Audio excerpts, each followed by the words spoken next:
Good morning, folks. Welcome back to the big show. On this video, we got another KZ1000. This is a 1980. Well, let me show you what we got going on, and I'll tell you what we got to do. Like I said, this is a 1980 KZ1000. This is just before the J motor came out, so this is one of the last ones with the original configuration. The build date on this is 3 of 80, so March of 80. So it's, you know, it's a nice original bike that is actually owned by the original owner. This is a subscriber viewer's bike. He talked to me about a year ago. Remember that video I put up probably around late January or February of this year when I went to that Dania Beach bike show. This particular gentleman approached me, said, hey, I'm a subscriber to your channel and I've got a KZ1000. It's got a couple of problems. And so we've been talking about it, and through the trials and tribulations, if you've been following my channel, of my personal situation, whether it's the insurance or my health or something, it's just been one delay after another. So it's almost been a year since he first talked to me about it, but here it is. So again, let's show you what's going on and what we got to do. The number one problem is it has an oil leak from the head gasket. Now in these KZ1000s, it's really a three-piece head gasket. You have the two main composite head gaskets that hold the pressure for the cylinders. And then there's a center section, which is an O-ring type head gasket, and that's what's leaking. Right up inside there, you can see that joint right there. Yeah, you can see all that shininess down below. And it's down on the lift. It's dripping, drips down onto the exhaust. It's a pretty decent leak. I mean, I was actually kind of like, whoa. So we got to fix that. But there's another problem here too, which is right here. And you can tell because there's no bolt right there because the bolt is right here because the threads are stripped out right there. That's another thing that's got to be fixed, and that's on the cylinder side. We'll get to that here more in a minute. So those are the main two things that need to be fixed. The other thing is it doesn't run very well, in my opinion at least. Okay, so this is an 80, right? Yep, 1980. Go ahead, goat head.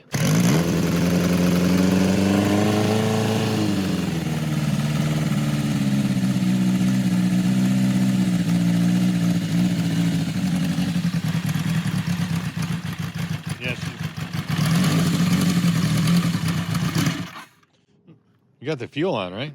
Because she ain't running all four.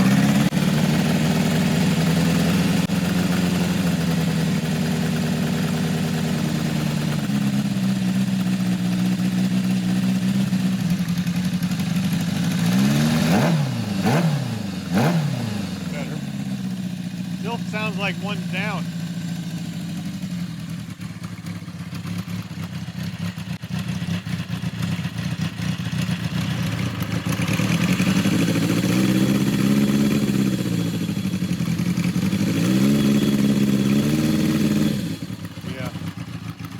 He said when it warms up, it runs better, but in my opinion, it just didn't run right. Now, it's got flat slides on it. These are obviously not stock from 1980, but I forgot which ones he said they are. I think they're 34s or 36s, I can't remember, or I don't know. Anyway, they're Makini flat slides, and so we may end up doing a little tuning on this thing. We are most certainly going to be doing a valve clearance check on it, and we're going to be repairing these issues here. Background on this is, again, this is the original owner. He bought it in 1980. Rode it for a while, family, you set the bike aside. Around 2021, he picked it back up and decided to get it back roadable and cleaned up and had all the paint work and done. The engine was done by my favorite engine builder. And if you watch any of my videos, one particular customer's got two engines done by this gentleman. One I haven't filmed. It's a KZ1000. It's really a built-up like drag bike engine. The other one's a Z1R. And so if you had seen my Z1R engines, I have been a little critical of this particular engine builder based on those findings of that engine. I'm not going to go that far with this one yet until I take it apart. Since then, I've made a couple of bogus mistakes on things as well. So people make mistakes. I'm going to try to be a little less critical, a little bit more nice about it, I guess. You know, just kind of take it as it comes. The bottom line is this thing was only done in 2021, so it's been done 2 years as far as the engine goes, and it's got a pretty major oil leak at the cam chain center, the cam tunnel, So you have to ask yourself why. That's the thing that really kind of bothers me. Customer's providing me a shim kit, and I have all the gaskets and stuff, which this customer, I mean, has provided. Again, I'm not gonna be super critical of this engine builder at this point. I haven't gotten into it yet, but I am a little bit concerned about why this thing would leak so quick, especially since this guy has got a reputation, in my opinion, of using way too much gasket goo on everything. And if you look at that other Z1R video that I've done on that customer, I complain about that numerous times ad nauseum, because it is just goo everywhere. We're gonna get into this after we, disassemble and figure it out. So ultimately, the head's gotta come off. We gotta deal with that part of it. But with the thread, which we'll get into now on the other side, that's gonna be a little more complicated. Complicated because these spots are where the locating pins are for the cylinder head to the cylinder block. So there's a locating pin in here. This is a pretty critical hole. Now, as far as alignment goes, take the cylinder head off, of course the gas tank and stuff will be out of the way. You could have clear access straight down for a drill to drill this out and put a helicoil in it or something. I don't know if I can be accurate enough in situ to do this. Because if we do that a little bit off or a little crooked, it's not gonna fit terribly. It's not gonna fit at all. It just won't go in. And this is the correct bolt, I'm pretty sure. It's a M6 by 45 mil. It looks about 45 mil because 50 mil is 2 inches, and that's about the length of yeah, that's about 2 inches. Basically, I think the only reasonable way to do this, to make sure that we are 100% accurate with doing a thread repair, is we're gonna have to take the head off and the cylinder block off. The cylinder block is gonna have to go over to the mill, and we're gonna have to put it up on 1, 2, 3 blocks, strap it down, clamp it down, which will be very easily. We just go through a couple of bores down to a T-nut. We'll be able to fix that perfectly because we can pick up on the counter bore for that pin with an indicator and be exactly on that hole. As long as we indicate across the deck of the cylinder block, then we know that we're parallel and perpendicular, and we line up in that hole, and boom, we're Bob's your uncle. We can drill it out, we can put whatever we want in. My objective is to utilize a time cert repair, but I'm not sure if I'm gonna be able to now because I was looking at this and studying on it last night, and when you look at that hole in the cylinder blocks, which we'll see in here in a little bit, because I looked up some cylinder blocks on eBay just to be sure. There's a counter bore in there for the hole for the pin, and then the threads below that. I don't know if the time cert width on the top of the flange is going to fit inside that hole. Let me grab an M. I don't have the set yet. I did order a set. Let me grab an M8 set. Time certs. This is M10s. I don't have an M8 set. I thought I had an M8 set. I have M10 and M14 for spark plug holes. This is an M10 time cert. So miniaturize this in your mind, and you see they got that little flange on the top of it, that flared out point. Will it fit inside that counter bore? That pin counter bore cannot be touched. So it has to stay right because that pin's got to be very zero clearance fit in there for this head to line up to it, because it's a locating pin. Will that fit inside that hole, sort of like this? Let's say if we were doing it here. Let's say, will it fit inside this hole this way?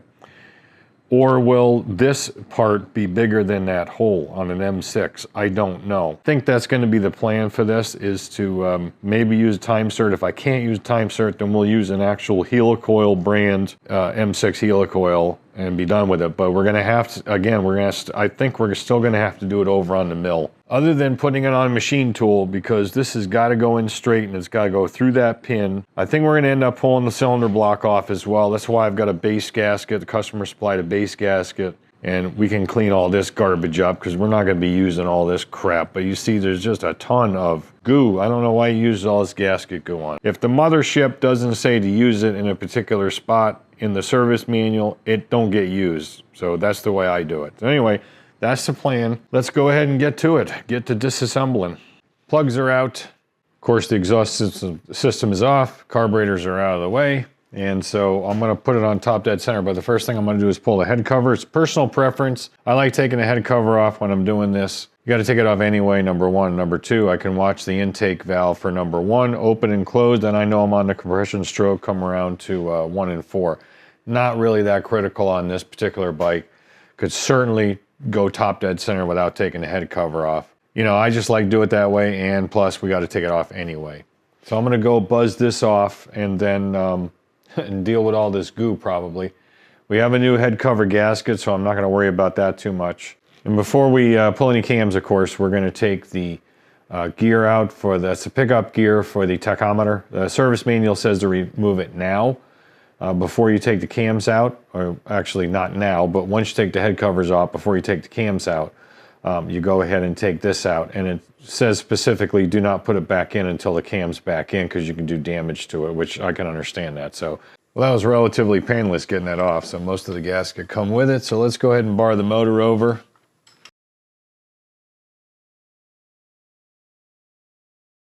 Coming around, this will be top dead center on, or the compression stroke rather, on number one cylinder. There's the mark for the exhaust. This is right there, that's nice. And they even got one on the intake, which isn't exactly at the surface, but that often happens. When you're setting these things up, don't get too anal about it. The distance between a whole tooth, or two links here is one tooth basically. There's a tooth of that gear between these two links.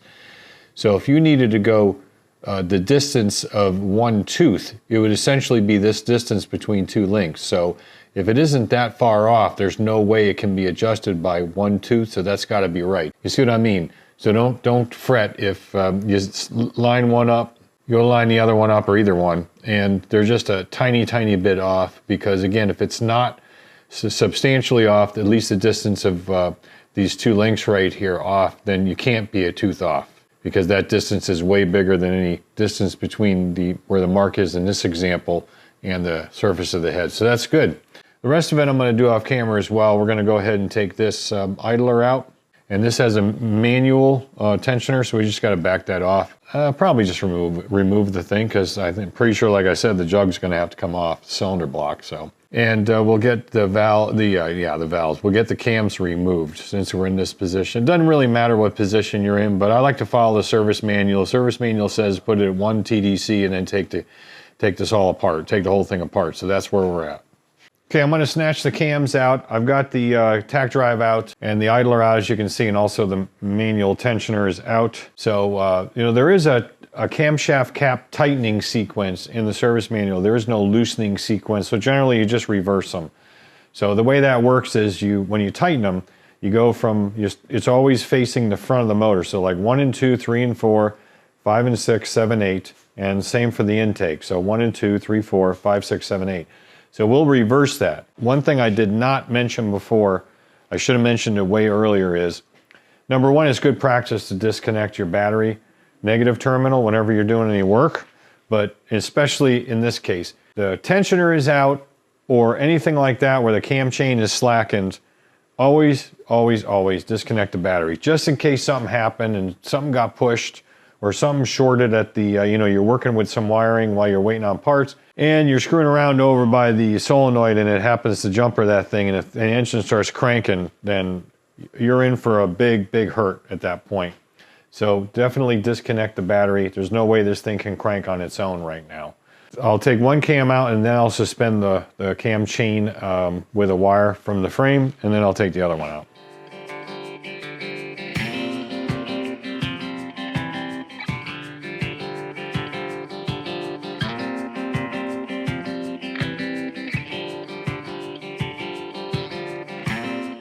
Come to Papa. When you take these caps off, there's 2 locating pins, and so you want to take those pins out. This is a good example of it right here. You can see the larger holes. Get those pins out of the way, and luckily only one of the pins needed a pin remover, the one at number 1 up in front there. The rest of them just come right out, which I would assume to be the case because of the fact that this is a relatively new motor as far as the build goes.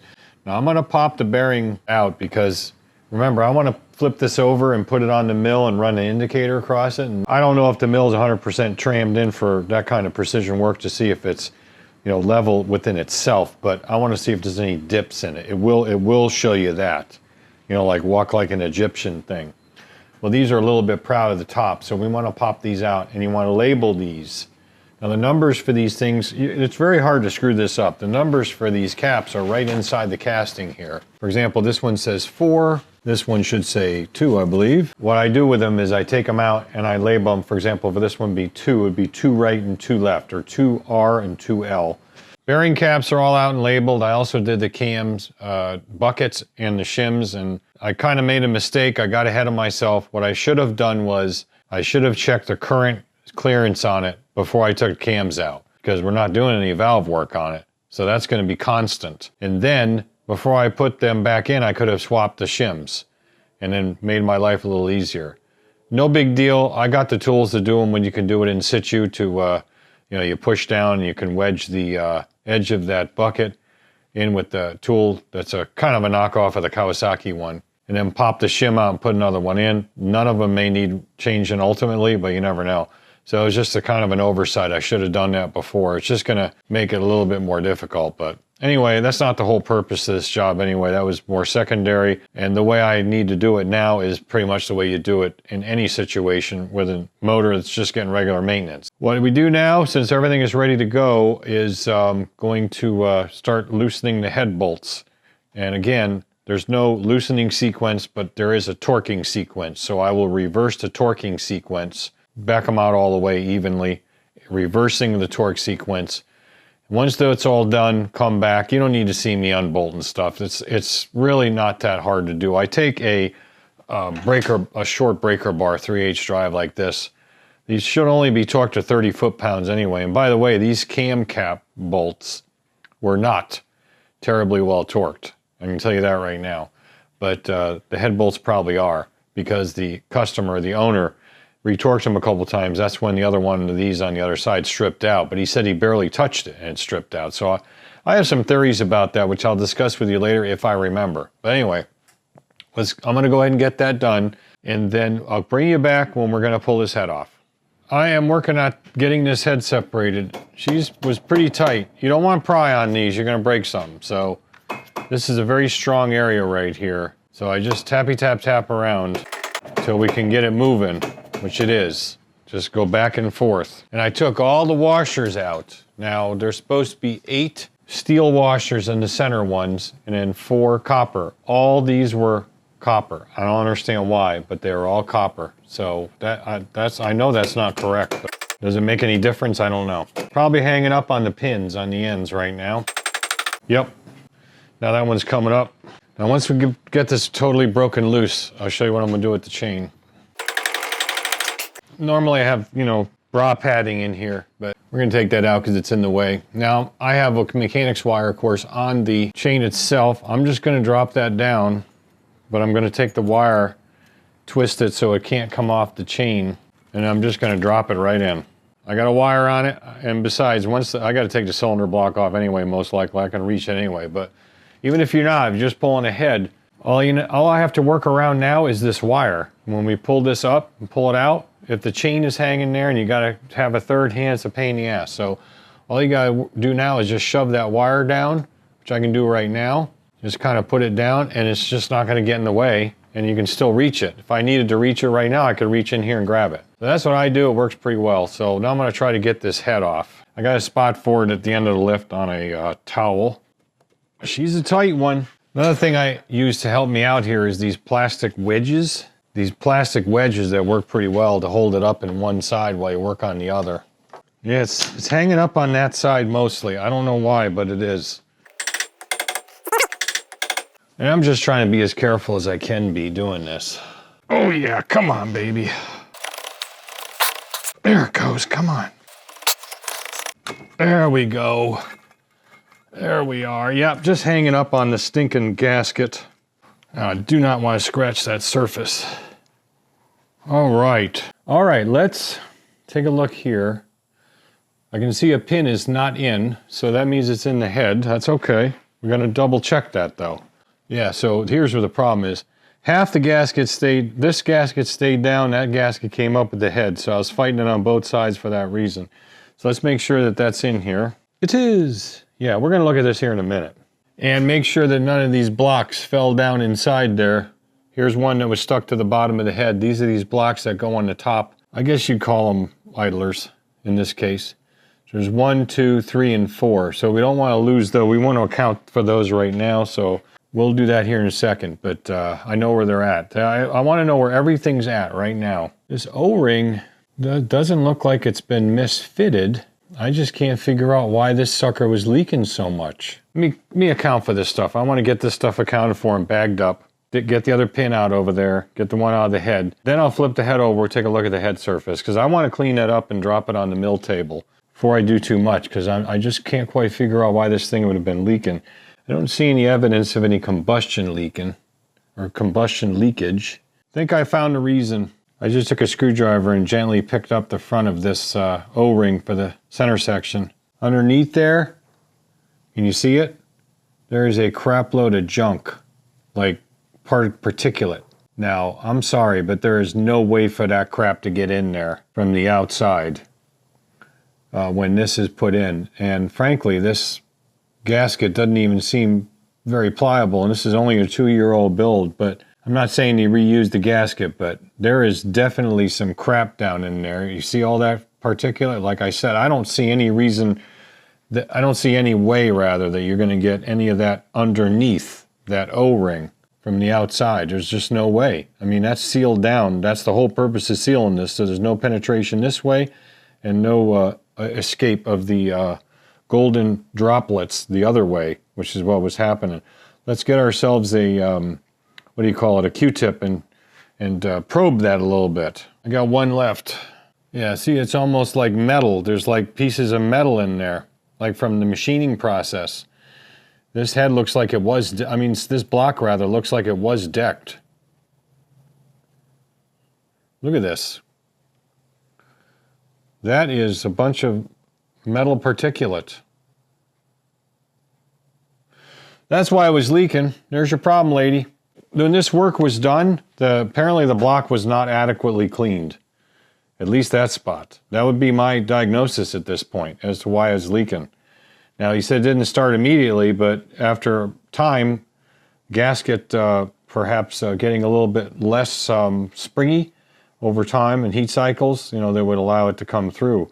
There should absolutely be zero dirt or anything underneath there. So I would say that, you know, I'm sorry, but this is sloppy work. I know that's a strong statement, but you're looking at it at the same time that I'm looking at it. And so I'm telling you that there shouldn't be any grit or any metal. I can feel it gets crunchy when you start to push this down.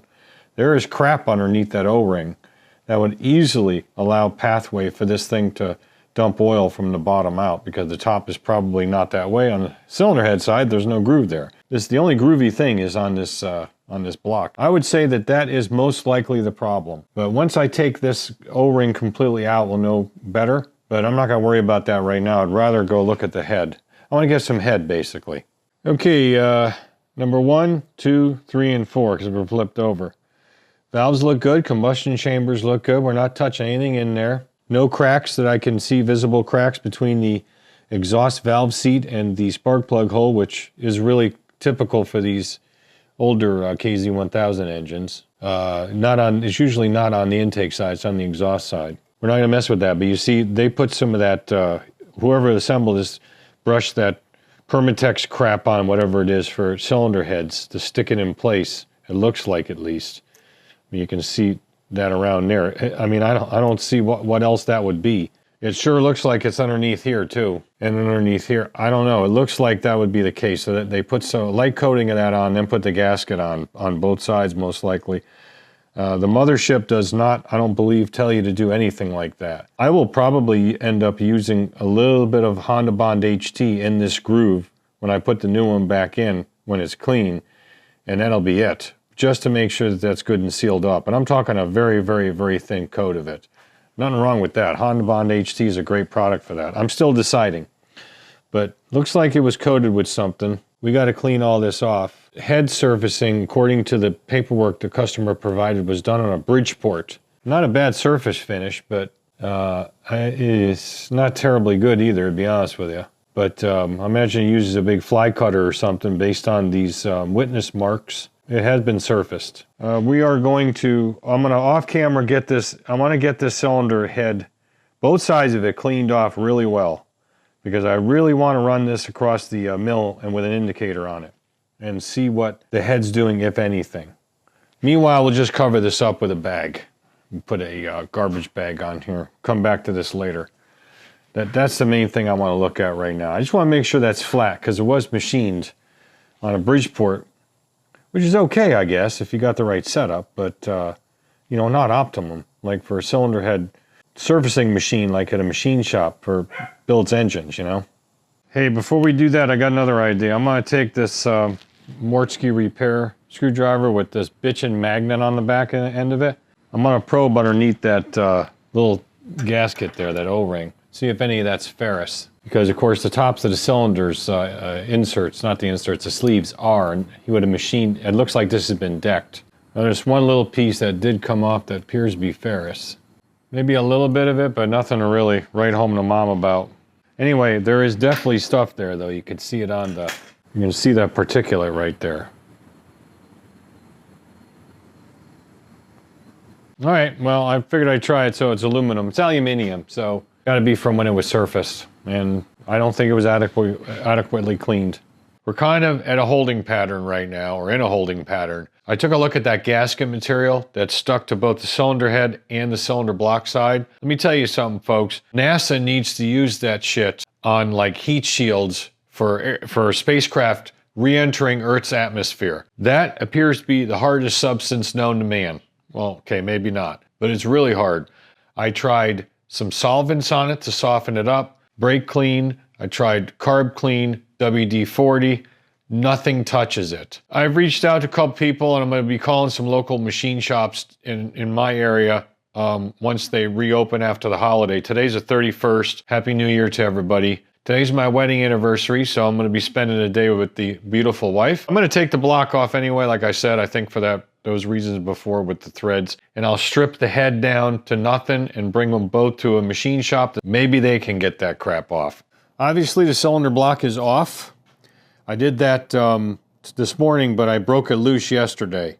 Even though it was New Year's Day. I was taking it easy the last couple of days, got pretty tired, and my wife was home, so I figured why not just hang out with her a little bit. But late in the afternoon yesterday, I did get this broken loose, which was an absolute nightmare. This thing being stuck down so much with all that gasket goo, let me tell you what, it was tough, but I did get it. Now we're gonna get back to this here in a minute.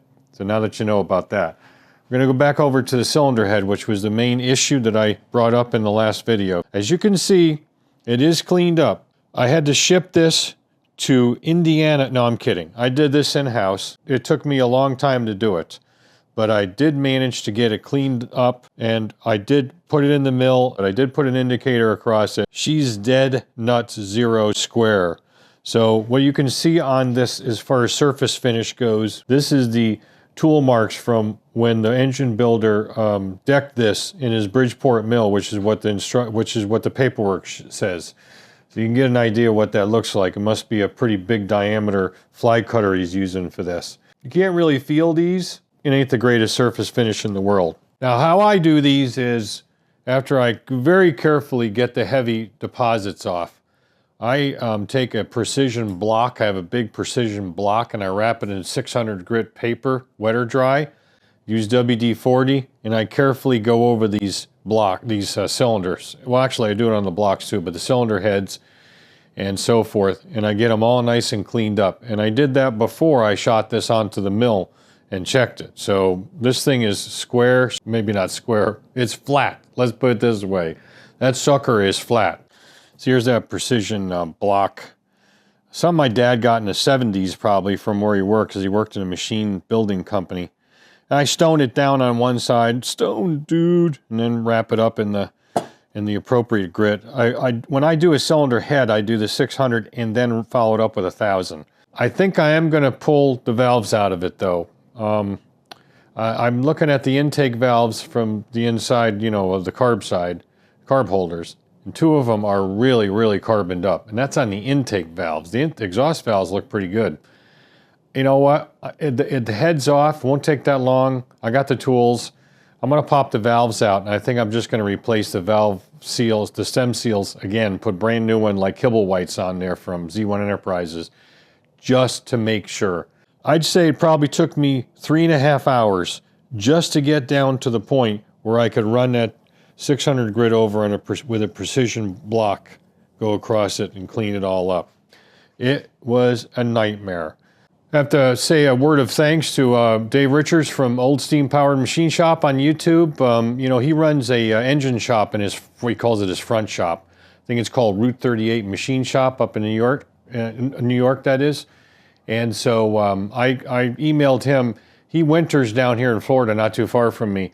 Responded really quick, gave me some good tips. And so I ended up, you know, considering those and kind of using them as a springboard to move on. Plus, I talked to a local machine shop this morning, and they said we might be able to blast it. You know, usually you just have to work at these things in a careful, concise manner and get all the crap off. And ultimately, that's what I did. So let's go take a look at the cylinder, the crankcase rather, as far as the surface goes there, and I'll tell you what I did about that. I have scraped a lot of these things to get the gasket goo off. This was not the worst, but the problem was the engine builder painted this surface when he had the engine apart, which I would never have done. I would have taped this off and then painted the block. Because what ended up happening was he probably put the gasket on and torqued the head down when the paint wasn't fully cured. And this may be PJ1, is what I would use. So the texture of the paint after I scraped down past the gasket to the paint was really rough. I could tell I was not leftover gasket material, but I think the gasket influenced the surface finish of that paint from being clamped down to heat cycles and so forth. Just didn't trust it. I like putting gaskets down to a naked surface. So this took me several hours, probably 3.5 hours to do as well. Very, very carefully scraping it, scraping a little bit down into the paint, and then I used a series of sandpaper. I do have kind of a somewhat precision block. Well, it's actually a piece of an old dial indicator. And I wrap that in certain spots, like where it's thin, where it's narrow, so I don't round those off and get it flat, and then I do that with the 600 grit afterwards. So I go with a more aggressive grit than a less aggressive grit. Now while I'm scraping and while I'm doing any of that stuff and generating debris, I always have these stuffed, and at the end of a session I always change these out. But at any rate, let me show you what I use to kind of keep clean and clean as you go type thing. This is an air vacuum, and I just hook it up to my air line. And so after I scrape, you know, as far as scraping off gasket material, I reach in here and I give it a puff puff and I suck up any loose stuff. And I do this over and over and over again in small incremental steps as I go. And even when I change these out at the end of the day or when my work session, I use this as I pull the towels out to make sure there's no debris that falls down in here. You're not going to get away with this without any debris at all getting inside that motor. It's impossible. But you're just going to try to keep it down to the minimum. It's just the way it is. I mean, you're doing a top end in situ where the cylinder block comes off. You got to clean this surface up. So in my opinion, I would not put it down on a painted surface unless the paint had cured for a good amount of time, like weeks or a month. And then I put it down on it. But I don't like to paint these. If I do it, I tape that off. I want this bare surface for the gasket material to sit down. Plus I want to look at the surface under the paint. There's some spots where there's some scratches, like over here, but it's got black paint underneath it, so they were there before. It may have been when the engine builder removed that gasket originally. I don't know. Maybe he blasted it. I don't know that either. So there's evidence that certainly somebody's been in here, maybe even before him. I'm not going to blame him for that though, and it's not significant. It's really insignificant, it really is. So I don't have a precision straight edge. I wish I did, to run this across here. You know, just move the con rods out of the way and then see if I could kind of see where that's at. Unfortunately, I don't have one, so we're just gonna have to go off of that. But, oh yeah, the pistons on this are off because they're really easy to take out. These pistons use, they don't use circlips or spring clips to hold the wrist pin in. They use buttons. This is what they look like. You see the buttons in there?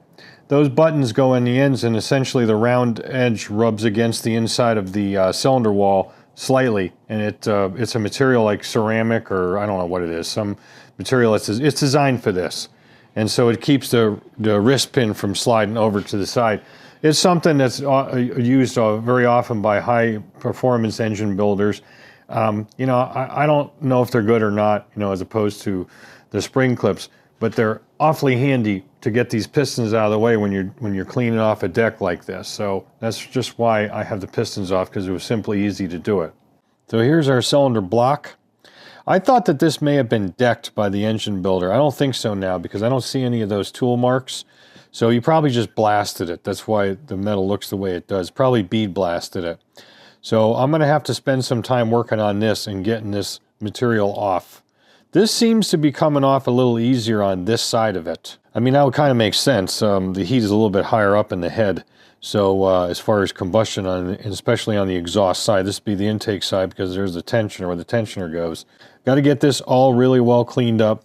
I have not done the bottom yet either, which would go down to the crankcase, but I'll do the same process that I just explained to you on the crankcase on this, all right, to get this all nice and clean. All right, a couple more quick things and we'll finish this up. This will be part one, probably of two for this KZ1000. So you already know about this being done, ready to go, except for maybe some detail work and cleaning up, of course, degreasing the surfaces before I put the base gasket on. Cylinder head, as I said, is all done. I'm going to cover that up with a bag similar to you see here. And where is it now? I gotta remember where I put it. I finally got today I got the cylinder block taken care of. As you saw, I don't know if you saw it, I did the top of this as far as the head surface goes. That wasn't too terribly bad. I think I mentioned in an earlier clip, yeah, that's what it was, that this actually is coming off fairly easy, and it did. But this underneath there, where the base gasket goes against the cylinder block, was an absolute nightmare. It was worse than all of this stuff put together. But I did manage to get it good and clean. There are some marks on that are from previous engagements with scraping tools. I can tell you that for sure, because I probably spent 3.5 hours scraping just the bottom here very carefully, getting it down very thin, and then using my progressive sandpaper on a flat bar.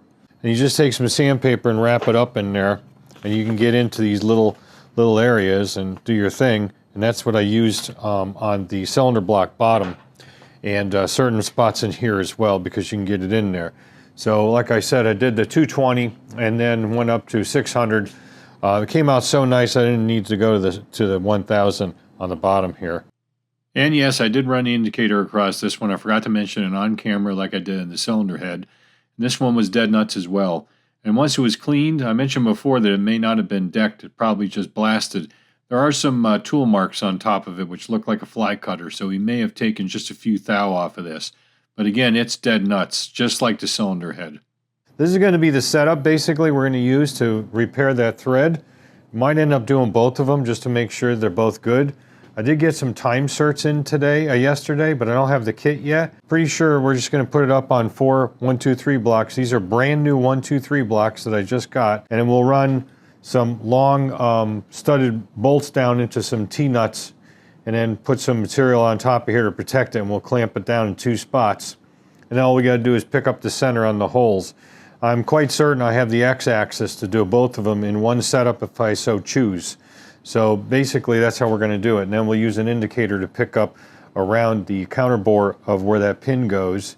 They're not in the greatest shape, but I cleaned them up best I could. This is obviously the one that still has some threads in it. So yes, this one's got some threads, this one don't. So it's probably a good opportunity to show you that really up close without anything going through it, like a pin or a bolt or something.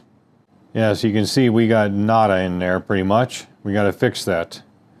Here's your M6 time cert. It's this little guy right here, and I'm just waiting for the kit to come in. I ordered 2 different lengths of time certs.